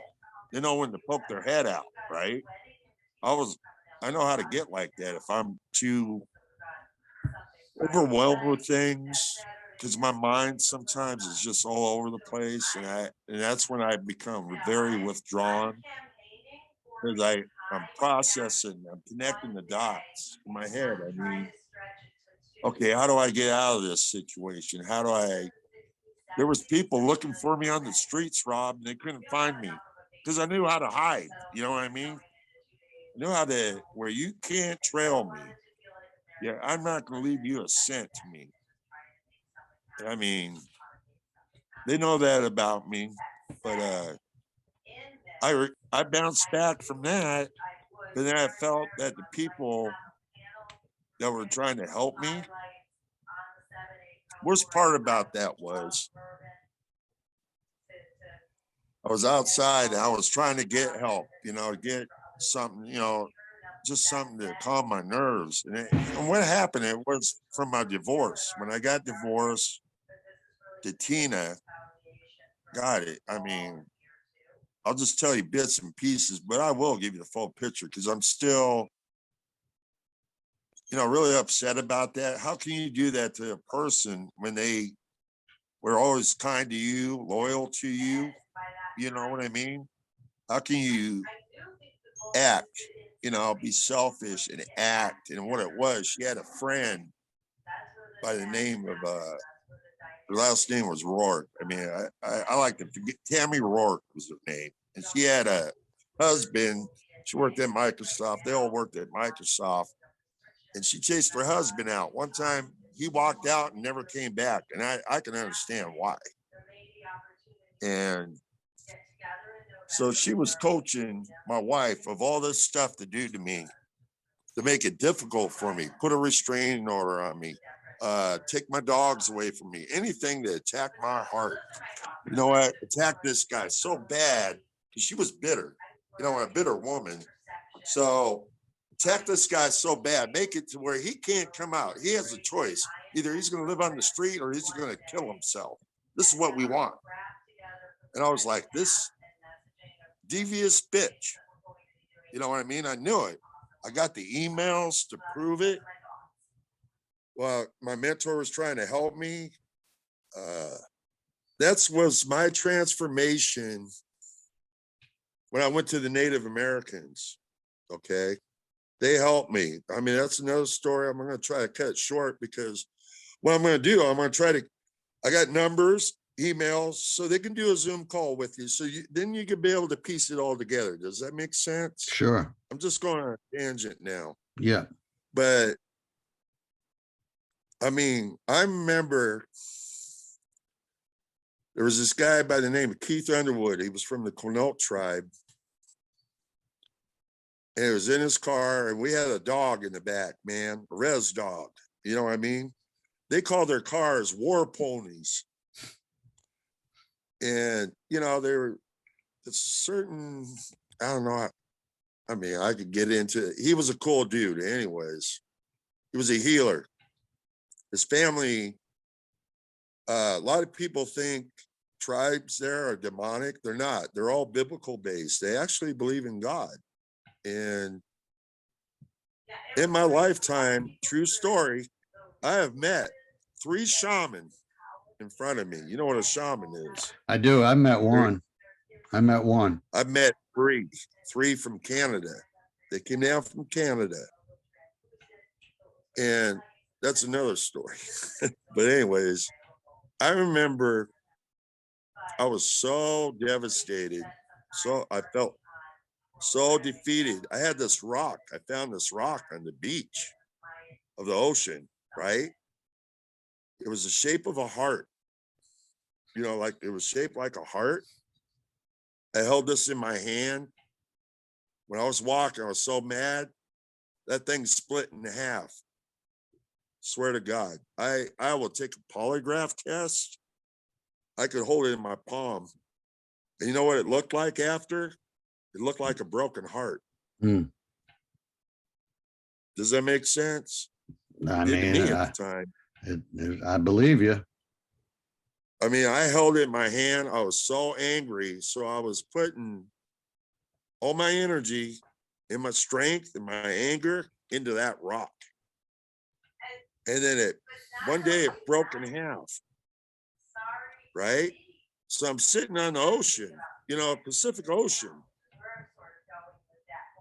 I took half of it, I threw it in the ocean. Right? I said, this is where I start. This is where I start my healing. And when I'm done healing, the other rock, I'm going to throw it somewhere else in the water. No matter where I'm at. This is the start of my journey. I remember when I was with Keith, he went like this. He says, listen, really nice guy, man. I love the dude, man. I mean, I can go back to this day. He'll know exactly who I am. I know they will. Yeah.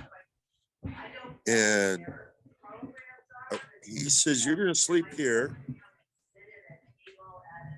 You're going to sleep here on the water. And there was 3 natives. He says, bring them an offering. I go, what, tobacco? I know, you know, give them the offerings, tobacco or beer. He goes, bring some tobacco and some beer. But I promise you, I want you right here sleeping. They won't bother you. They will watch over you. You're okay. You're safe. I said, okay. I did that. It was weird. I felt like my body was going into the earth. You know what I mean? Like like a connection. And there was like drizzle going over my face, like mist, you know, from the ocean. And for some reason, I felt that it was cleansing me. You know what I mean? Cleansing my, you know, like taking the bad negativity off me, you know, whatever it was, right? So I slept good, actually. And he came in the morning. Well, you know what? I was still there.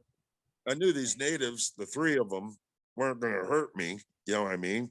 Yeah. They look at me and good morning, brother. You know what I mean? They were like that, you know. Hey, how you doing? Thank you. You guys hungry? And I went, it was like a convenience store, and I went and got them some breakfast burritos. We all ate breakfast together. I had some money, you know what I mean? I didn't want to, you know, at the time I had a little bit of money. You know, I didn't care, you know, hey, share it, man. I'm on to my last limb. But I remember him telling me, you need to head up north. I had a vision. You need to head up north. You are going to run into another native, and that guy's going to guide you. And I was looking at him like, thinking to myself, this guy's full of shit. You know what I mean? Or is he being honest? But what I've learned is like when somebody tells you something, especially a native, don't question it. He had like a vision. Yeah. And I said, okay. I went up there. That's when I ran into John Jones. I was going to a tournament and I ran into John. We're friends to this day. Well, let's put it this way. I got his number. You can do like a Zoom with him. He'll tell you about this when he first found me in that hotel. That was the start of another journey. I've seen things, honestly. I mean, that guy's a healer because he showed me things. I could probably write a book on it, honestly. No doubt. I mean, he showed me things how to, you know, heal from the ground up. And I go, what are you doing? He said, I just need to connect your heart to your brain. That's what he would tell me. Don't question, just, it's okay. And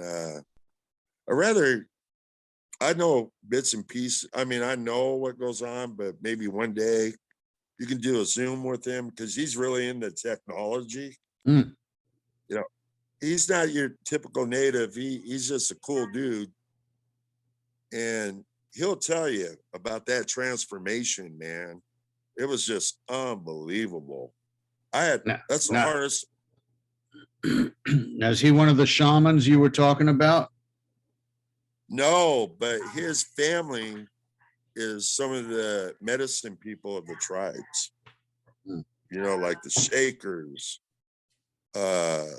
shaman. This guy, their relatives are in all high positions, including his wife within the tribes. I mean, their family controls it. Okay. Yeah. Does that make sense? Yeah. And we're friends to this day.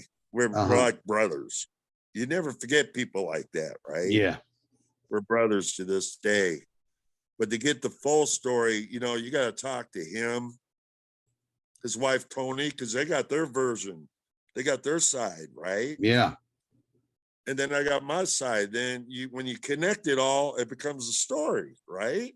But what's cool about it, it's a true story because that's what's cool about it. And I actually, I'm grateful for them to this day because, man, that was my transformation. And I got an email, which I still saved. I found it. I could show it to you in person. And once you kind of read it, you'll be able to connect the whole story. Does that make sense? Yeah. You know, I think right now I'm not on overload, but I think I'm trying to cram a lot of stuff. Yeah. Listen, I've already like learned. Yeah, I mean, in one sense, I've learned as much as I need to know about you. Details, the story, all that stuff is great, but I'm really mostly interested in what's inside. I'm interested in your character, which I already understand. I'm interested in your human qualities, which I've already seen. And so I look at people like yourself and, these 3P guys that most of whom Greg's introduced me to as people who can help other people. Like, it's not just, right. I'm not really just into creating stuff that's entertaining. That's okay, but that's not really, that doesn't satisfy me. I'm interested in sort of producing stuff that is going to help, that's going to contribute to the greater good, that's going to, all I really want is for somebody who maybe has shared any part of your experience in their life to look at you and say, wow, man, maybe I can end up as satisfied and at peace as Finn. That's what I would like to see. I'd like to see somebody look at you and say, man, that guy is the personification of resiliency and forgiveness. And, don't forget strong-willed. And strong-willed, exactly. Well, resiliency and strong-willed, they're cousins. You can't be resilient if you're not strong-willed. Yeah, all those qualities, those are the things that I always looked at myself as, I guess a storyteller, but I think the one thing people need more than anything else is inspiration. So I was always really happy to be the guy that presented people who could provide inspiration. I was never the guy that was providing inspiration. I was providing people who can provide inspiration. So I was kind of a messenger of that. And I was always really happy to be that way. And I think you are one of those guys that can inspire people to overcome. I did a whole series once on overcoming obstacles, but all the people I worked with in that were people who had some kind of physical disability. So, even if you go to my website, there are stories on there about, people I've come to know who suffered things that most people would just crawl up and cry all the rest of their life. That's not what these people do. I mean, I worked with a kid who lost all 4 limbs when he was 4. Wow. And there's not even a little bit of why me in him. None of it. Right. I'll go to lunch with him and he'll have a beer and eat pizza, even, holding it between his elbows because that's where his arms end, but no sense of, feel sorry for him at your own peril. I'd feel more sorry for most other people than I do for this kid, Andre, because there's none of that in him. He's a full grown man who lives a full life without arms and legs, so something. that he kind adapted, right? that kind of spirit is what I like to show people, that it exists. There are people who can overcome more difficult things than the stuff you might be going through, whoever the hell you are. So take a look at Andre, and then maybe you'll feel a little better about your lot in life, or maybe you'll feel motivated to work a little harder to get beyond whatever you think you can't get beyond. So, and I think you have some of that ability as well to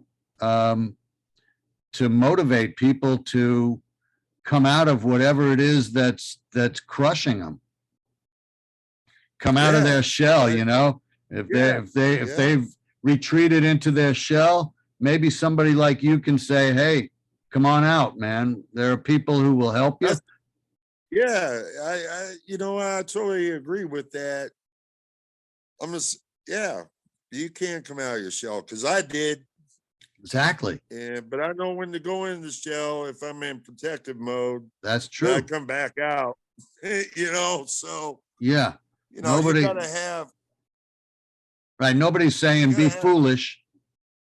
They're just saying you can be brave. You can be self-reliant. You can have faith that you can do it, because I did. Right. And like I said, and I'll reiterate it again. I don't look at myself as a hero. I don't. I look at it like, you know what? Most heroes don't. I'm just that way. Most heroes don't. Maybe that's a humble. Humble. That's another quality that people I admire share. That's another quality that these guys and girls, these 3P champions, share. None of them talk about themselves. Me. I did this, I did that, I'm great. They talk about, like you did, the mentors who helped them, and what they're trying to do to help other people. So, I don't forget them. I don't forget them, Rob. Obviously. I don't forget them. I think it's incumbent upon people who have gotten help to not forget the people who helped them. Fuck the people who forget that. Yeah. I don't go for that. I don't forget them. And I think what Larry gave me, my mentor, that's another thing. We're going to open that up. I think what I'm doing, okay, that was a text. That was my forensics instructor. That's another story. Oh, I'm a certified CSFA, Computer Systems Forensics Analysis. Wow. I went to school for that for 2 years. Not a bad accomplishment for a kid that they were labeled retarded, right? Yeah. But anyways. Hey, we just did a thing. We interviewed a 3P guy named Bill Kruger. Yeah, Seattle Mariners. Yeah, Seattle Mariners. So, we talked about his trip to get there, which wasn't an easy one. And he bounced all over the league. He played for like 8 different teams. But what we really talked about after we went through his kind of athletic journey was the fact that he and his wife have raised an autistic daughter who just graduated law school. Isn't that something? Yeah. So to me, that was the lesson he has to share with people. It's not how to become a major leaguer, even though the way he did was really a great story. And his mom was partly responsible. He got a basketball scholarship. And while he was in college as a sophomore or whatever, she said, you should be playing baseball too. He had played baseball in high school and he grew a lot. And he was like, well, I'm here to play basketball. And she said, well, play baseball too. And she told him, play baseball. Right. So he did. Right. Then he ends up in the majors. So, but his inspiring part of the story for me is his daughter. Yeah, that's an achievement right there in itself. Yeah. What they're doing, they're not using their, what's the word I'm trying to look for? Their disability. Yeah. They're not using it as a like a crutch. That's right. That's right. Poor me. They're still trying to strive to live, be normal. Exactly. That's how I would interpret it. That is how I would interpret it too. And those are the stories that move me. Those are the stories I'm drawn to. So, well, listen, I'm going to get going. You're going to get going. It's been, that was a quick 2 hours, man. Well, I'm going to tell Greg we had a good conversation, and then he and I'll be back in touch. We'll do this again, a 3-way thing, and we'll talk about, the 3 Ps. This was like a preface. This was like a prep call, but your story is one that can help people, and that's the whole deal. Thank you, Rob. I appreciate that. And your story and Greg's story can help people too. So they're going to call us the 3 something. They're going to think of a nickname for us. Good. Okay. All right. As long as I'm one of them. Maybe well, of course. Man. Hey, I got one. They can call us the 3 Guidos. How about that? Just put a little Italian. Why not? Why not? I'm in. Hey, I'll tell you what. Here's something. Listen. I'm gonna go 110% with the PPP. Now, here's a little thing. Greg's gonna get a kick out of this. 100%, 110%, PPP. You know me. You know me. If you in with Finn, the bottom line, you're gonna win. Let's go. Let's roll. It's time to rock. Rock Finn. Let's go. Rock Finn. Yeah, man. Let's go. Rock Finn. Move it, man. We're going to win. There you go, baby. And I hope, you know what, we're all going to see each other. Oh, no doubt. And that'd be great.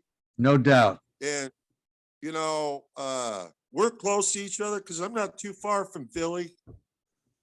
So we'll be able to connect. Good. You know what I mean? You can come to my home, meet my wife, like to beer, whatever you want. Do you have any idea where Lewisburg is? I've heard of it. Well, that's where Bucknell is. I got a kid at Bucknell. Right, playing baseball, right? No, my other son's playing baseball at a New Jersey school, Felician. My kid at Bucknell is just having a good time playing hoops, not for the school, but for himself. And he's having a great time.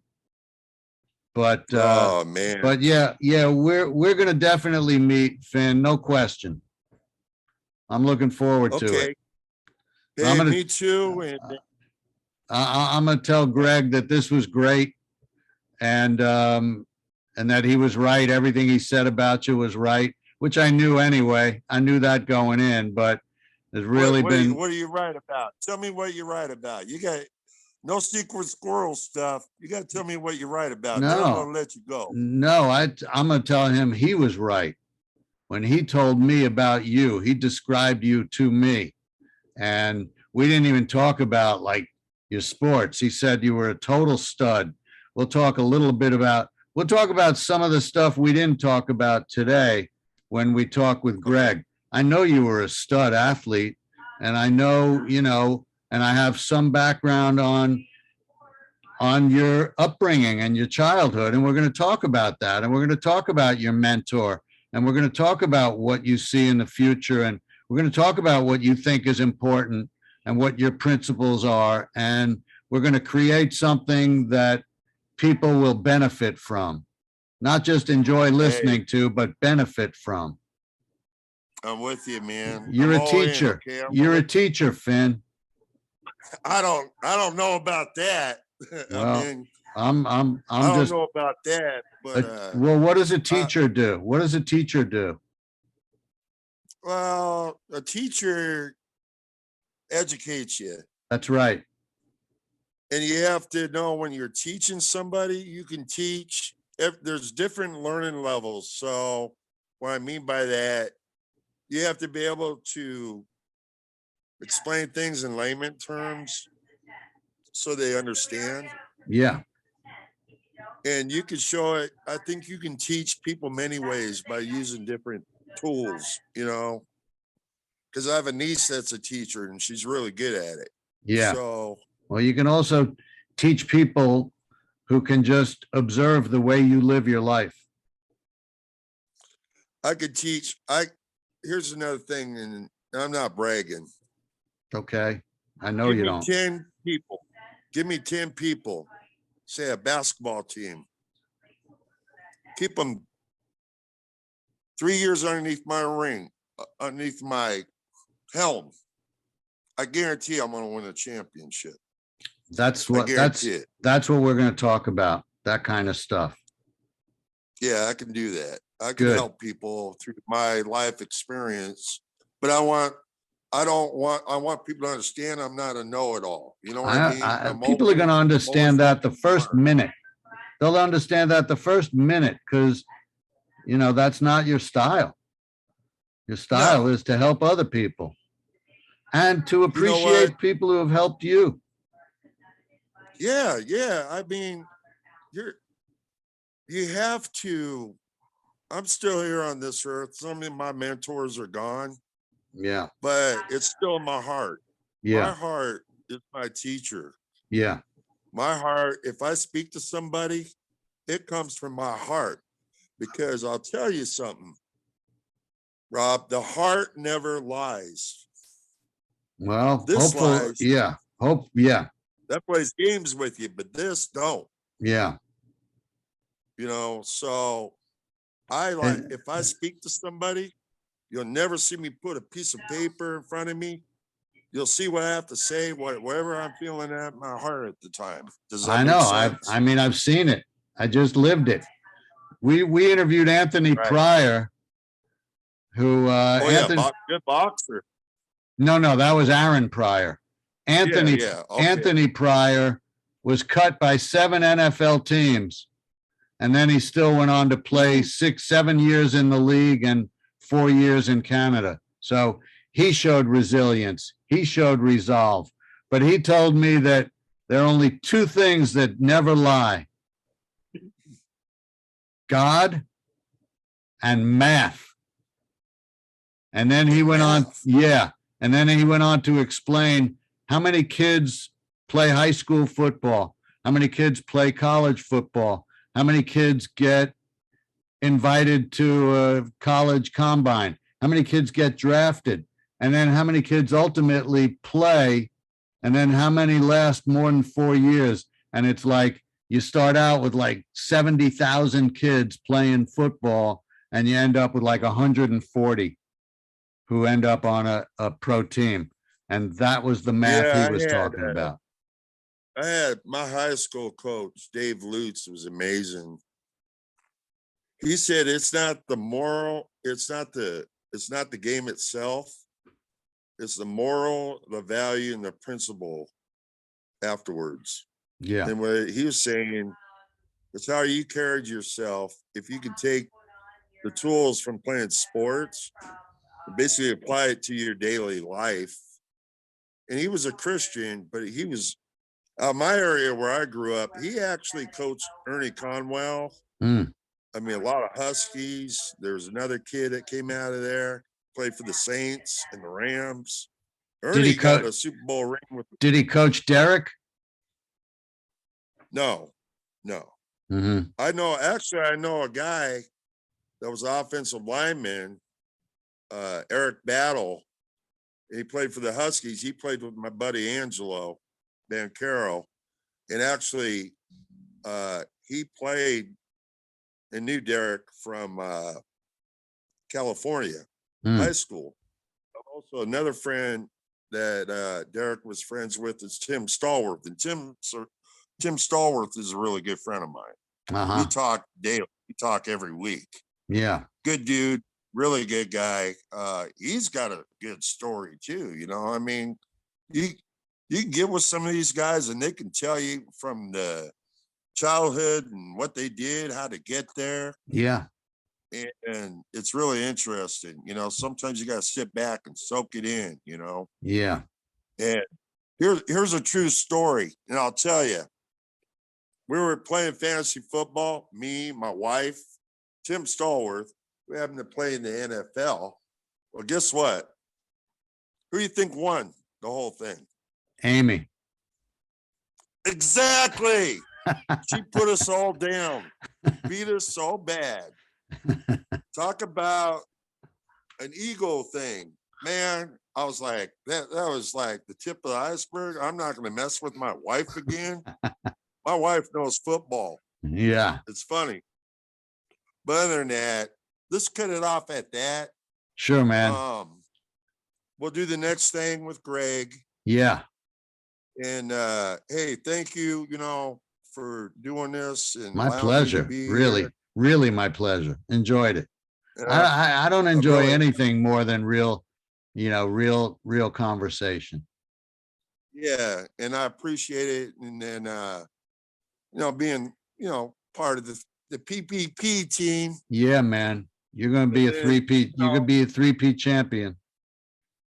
I'll be a 3P. Well, actually, in basketball, I'm a 9-time champion. So, well, we'll talk about that too, brother. We'll get it all in there. All right. Well, Finn, you continue to have a beautiful day. Thanks for your time today. I enjoyed talking to you. Very welcome. Enjoyed, being in your home almost. Meeting your wife almost. So we'll get there, brother. We'll get there, but you know what? Just know my casa, your casa. You're welcome here anytime. Same here, Finn. Same here, brother. All right, man. We'll talk again soon. Day, bud. You do the same. Okay. Thank you, brother. All right. Thank you. Peace. All right. You too. All right. Peace.